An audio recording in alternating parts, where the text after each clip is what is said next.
मेरा ये मैसेज है, अब दुनिया जिंदगी गुजारने के तौर तरीके बदलो।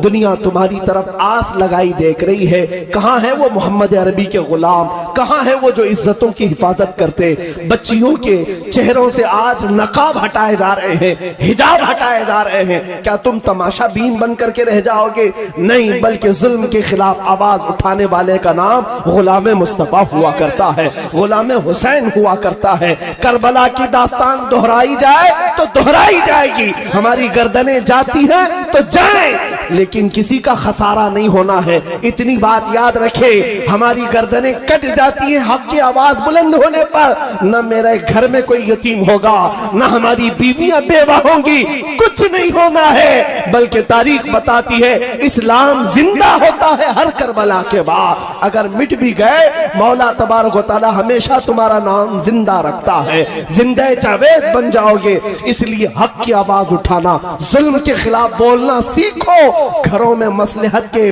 पर्दों में छुपना अब छोड़ दिया करो। औरतों से भी बताओ कि अगर पैदा करना हो तो बच्चे टीपू सुल्तान की तरह पैदा करे, सलाहुद्दीन अय्यूबी की तरह पैदा करे, शहाबुद्दीन गौरी की तरह पैदा करे, कि जो इस्लाम और बानी इस्लाम की तरफ उठने वाली उंगलियों का मुंह तोड़ जवाब दे सके। मेरे अजीजों, अब तुम्हारा वक्त आ चुका है जिसको इकबाल ने कहा था, कुफ्र दम तोड़ देगा टूटी हुई शमशीर के साथ। तुम्हारे पास कुछ नहीं है, कुछ नहीं है, पता है। हर कोई यही कहेगा मौलाना बड़ी बड़ी बातें कर रहे हो आप, है क्या इनके पास? मुझे भी पता है, मैं जो बड़ी बड़ी बातें कर रहा हूं मुझे अच्छी तरह से पता है मुसलमानों के पास कुछ नहीं है, कुछ नहीं। ना नौकरी है, ना घर है रहने का, ना ही इनके पास मालो दौलत है, जायदाद है, ना असर और रसूख है। हमें पता है इनके पास तो बड़ी बड़ी लिंक भी नहीं है, लेकिन इतनी बात जरूर है, ये फाका कश मौत से डरता नहीं जरा।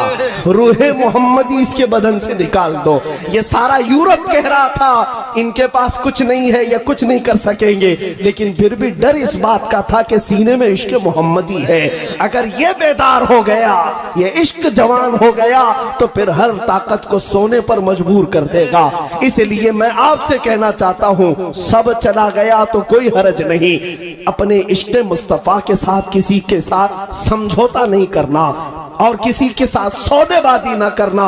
हुजूर की बात आए तो घर एक तरफ, माँ एक तरफ, बाप एक तरफ, औलाद एक तरफ, लेकिन मेरे नबी पाक की इज्जत और हुर्मत अपनी जगह एक तरफ है। बाज लोग ये कहते हैं कि हम हुजूर की इज्जत की बात करते हैं तो घरों में लोग आड़े आ जाते हैं, अड़ंगा डालते हैं। मेरे अजीजों, तुम्हें पता नहीं, कई सहाबा ऐसे हैं जिन्होंने अपने सगे माँ बहनों को, अपने माँ बाप रिश्तेदार सब छोड़कर हुजूर के कदमों में आ गए। तुम्हें सुहैब रूमी की अगर बात बता दूं, 27 साल के जवान सहाबी हैं, हुजूर का कलमा पढ़ा तो माँ बाप दुश्मन हो गए, माँ बाप दुश्मन हो गए। इतने बड़े पैसे वाला बाप था कि मक्का की जगह जगह प्रॉपर्टियां इन्हीं की थी, सुहैब के बाप की। हजरत सुहैब जब देखते हैं हुजूर मदीने जा चुके, आए घर में और कहा मैं भी मदीने जा रहा हूं। बाप ने कहा अगर जाना है तो सारी दौलत तेरी खत्म कर दी जाएगी, एक पैसा भी नहीं दिया जाएगा। सुहैब रूमी ने कहा जो लिखवाना है लिख लो, सारी जायदादें लिख लो, जिसे चाहे दे दो, मैं मदीने जाऊंगा मेरे मुस्तफा के कदमों में। सुनो, बाप को गुस्सा आया, सारी दौलत लिखवा लिया, कहा कि निकल जा मेरे घर से। जब जाने लगा तो माँ पीछे से पुकारती है, कहती है सुहैब तेरे जिस्म पर जो कपड़ा है ना वो हमारी कमाई का है, जो लिबास तू पहना है वो हमारी कमाई का है, ये भी उतार के दे। हजरत सुहैब घर वापस आए, अपना वो लिबास भी उतारा और टाट का कपड़ा जो गोनी होती है वो ओढ़ लिया, कांटे लगा लिए, इसी हालत में मदीने चल पड़े। उनका लिबास तक उतरवाया गया और चले। अभी मक्का की सरहद खत्म भी नहीं हुई थी, बाप बड़े पैसे वाला मक्का के गुंडों को पैसा दे करके भेजता है और कहता है कि मेरा बेटा मदीना जा रहा है, उसे बीच रास्ते में इतना मारो कि वो वापस घर आ जाए। गुंडों को पैसा देकर लगवाया। बीच रास्ते में गुंडे आए, सुहैब रूमी के साथ लड़ाई झगड़े शुरू हुए, घोंसे मारे गए, लात मारे गए, क्या क्या मारा गया। उनकी नाक फट गई, आंख अंदर गई, गाल सूज गए, जगह जगह से हड्डियों पर जख्म। उसके बाद उठते हैं और कहते हैं तुमने अपना काम कर लिया, तुम वापस जाओ, मैं फिर भी मदीने जा रहा हूं, मैं मदीने जा रहा हूं। टाट का लिबास, जगह जगह से जख्म, हड्डियों को तोड़ दिया गया, लेकिन इसी लंगड़ाते हुए माजूरी के आलम में 9 दिन का पैदल सफर करके वो मदीने आ रहे हैं।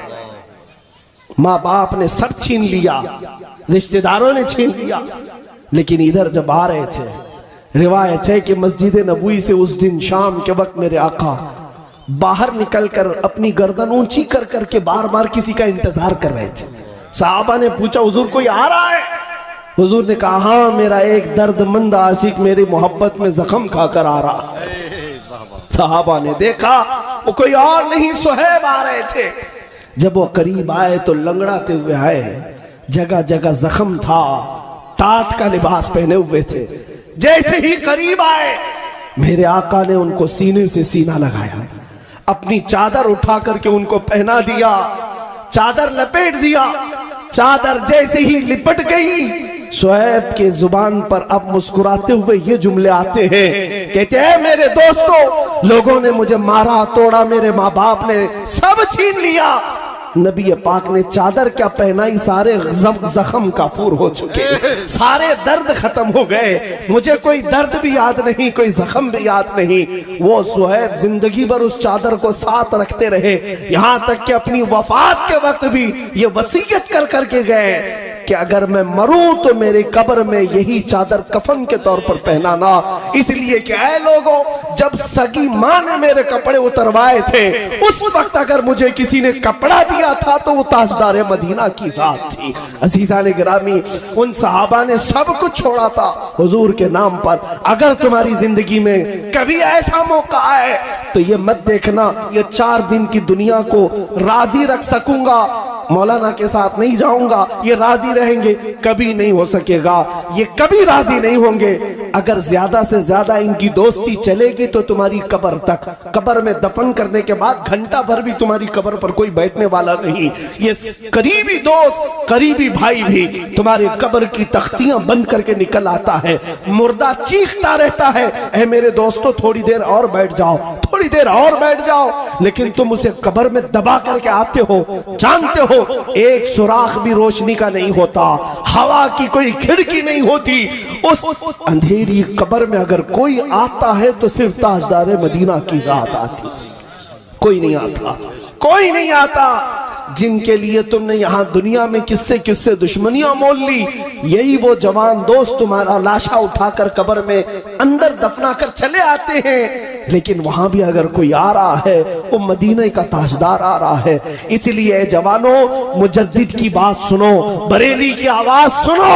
उस बरेली के इमाम ने कहा था, आज ले उनकी पनाह, जब जाकर उनका सामना करना ये है, आज ले उनकी पनाह, आज मदद मांग उनसे, फिर न मानेंगे क़यामत में अगर मान गया। अल्लाह तबारक व तआला कहने सुनने से ज्यादा अमल की तौफीक अता फरमाए।